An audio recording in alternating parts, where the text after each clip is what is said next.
Hi everyone, it's Agnieszka from 5 Minute Language. Welcome to my channel. Make sure you subscribe if you haven't already and give this video a thumbs up. I really appreciate it. Also leave me a comment below telling me what your current level in English is. I'm interested to find out. So today's video is about English and whether or not it's a difficult language to learn.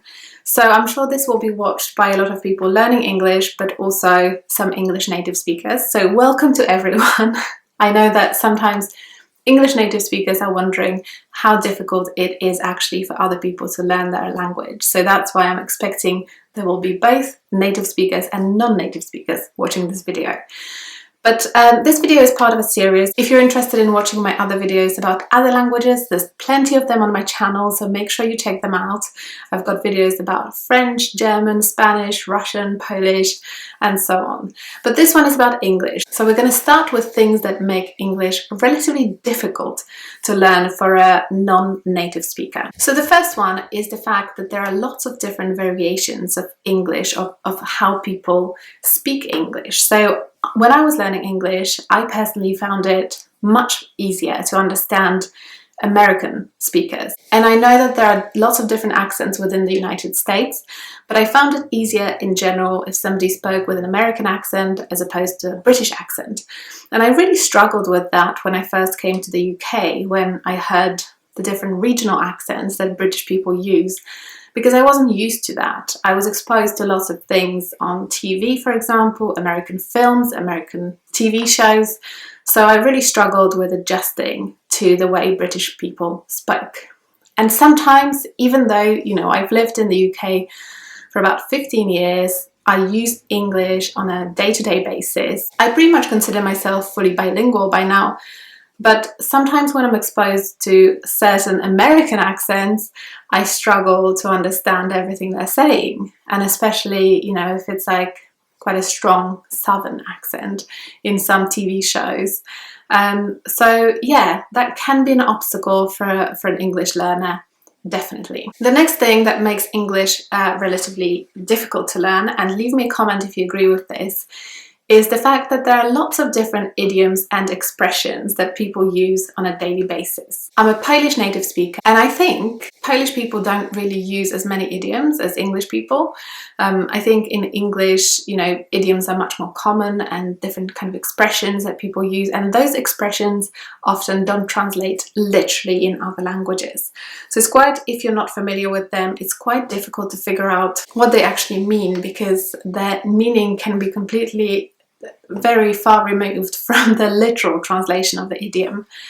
And the next thing is obviously phrasal verbs. So I struggle with that a lot when I was learning English myself.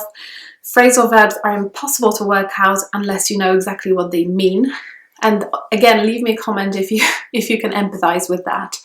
Sometimes you have a phrasal verb that has 10 different versions with different prepositions, and you have to kind of learn them off by heart, and there is no way really to memorize them effectively because there's such a small difference between them. For example, take up and take on. How do you memorize the difference? And native English speakers use phrasal verbs all the time. So, you can't go through your day without using a phrasal verb or hearing a phrasal verb. So they're essential, and it takes a long time to actually master all of them. The next thing is the tenses. So as you know, in English there are lots of different tenses, and a lot of those tenses don't actually have equivalents in other languages, so they don't translate very easily. So for example, when I was learning English, I struggled with the difference between the past simple tense and the present perfect tense, because it doesn't really translate kind of literally into my native language, so I couldn't really understand the difference. And sometimes, you say things in the present perfect and they are about the present, but sometimes they're about the past. So it's quite difficult to kind of understand the difference completely and master it in a way that allows you to sound native. Then there are lots of irregular verbs in English, and that makes it quite difficult to learn as well. So you have to memorize a lot of irregular verbs, so things like past participles that you just have to learn off by heart, because otherwise you won't be able to use many different tenses, and there's quite a lot of irregular verbs, so that's another kind of little obstacle that you have to face as an English learner. And then the final one is the synonyms. So every language has synonyms, but English has loads and loads and loads of synonyms. If you buy an English synonyms dictionary, you will notice how much bigger it is than, you know, a synonyms dictionary of another language, because English does have a very rich vocabulary. And the problem with that is that often the difference between the synonyms is very, very small, and very, very subtle. So there might be a difference in tone or register. Sometimes, you know, there might be a word which is ever so slightly less formal than another word, but if you use them incorrectly, you might get things very wrong. So that can make it quite overwhelming, quite difficult to learn, honestly. But I think what helps with that is doing lots of reading, and then you kind of come across those words in different contexts, and it's easier to learn the differences between them. Okay, let's move on to things that make English relatively easy to learn. I think it's one of the easiest languages to learn as a non-native speaker, so there's plenty of stuff that's easy. The first thing is that there are no conjugations in English. I mean, technically they exist in grammar, but you know, when you're learning it, you don't have to worry about it too much. All you need to remember is that the third person singular is slightly different. So for example, you say, I go, you go, we go, they go, but she goes. And that's kind of all you have to know, pretty much. Whereas if you're learning something like Polish or French or Italian, you have to learn lots of different conjugations, because the form for I and you is completely different, and there's a different one for he, sometimes for she separately. So in English, at least, you don't have to worry about that. The next thing that makes English relatively easy to learn is the simple sentence structure. So the word order being subject, verb, object. I go to school. I'm eating pasta. And once you know that that's the case, you can apply that to everything you're saying in English, and you don't have to worry about getting the word order wrong. The next one is there are not many exceptions to grammar rules, I think, compared to other languages. Let me know in the comments if you disagree with this, but I think, you know, there's lots of grammar rules in English, but once you know the rule, you can be 90% sure that you will apply it correctly every time, because the number of exceptions is not that big. The next one is a very important one. You can really immerse yourself in English when you're learning it, because English is everywhere. So, you know, we are surrounded by English, and I think it depends which part of the world you're in. But personally, for myself, growing up in Europe, English was everywhere. You know, there were English shows on TV where you can switch on subtitles and you can just watch it in English. Obviously now we've got Netflix, we've got YouTube, where the majority of content is in English.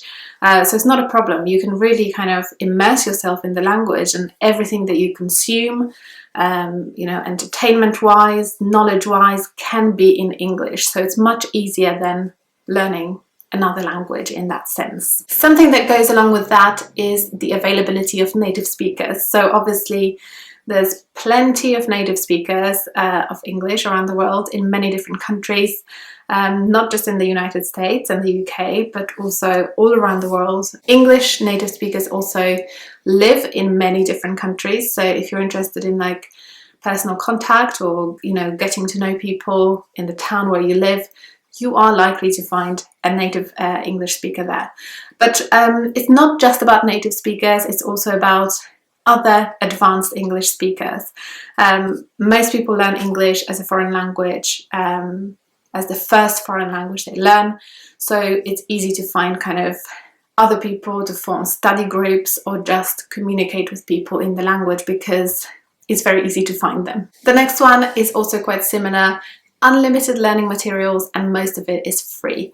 So, you know, there's no other language in the world, I think, that has so much to offer in terms of free learning materials online. And that's just a simple fact. The next one is that you can get feedback on your pronunciation quite easily. So if you're learning another language, such as Spanish, you might be mispronouncing things, but it will be difficult for you to verify that, because you might not have access to a native speaker, or you might not have access to kind of resources that will teach you how to do that. Whereas with English, like I said, the availability of native speakers and resources is so amazing that you can easily verify if your pronunciation is wrong, or you can easily verify, you know, how things should be pronounced in different accents, for example, like the American accent or the British accent. And the final one that makes English relatively easy to learn is that it overlaps with a lot of different languages in terms of vocabulary.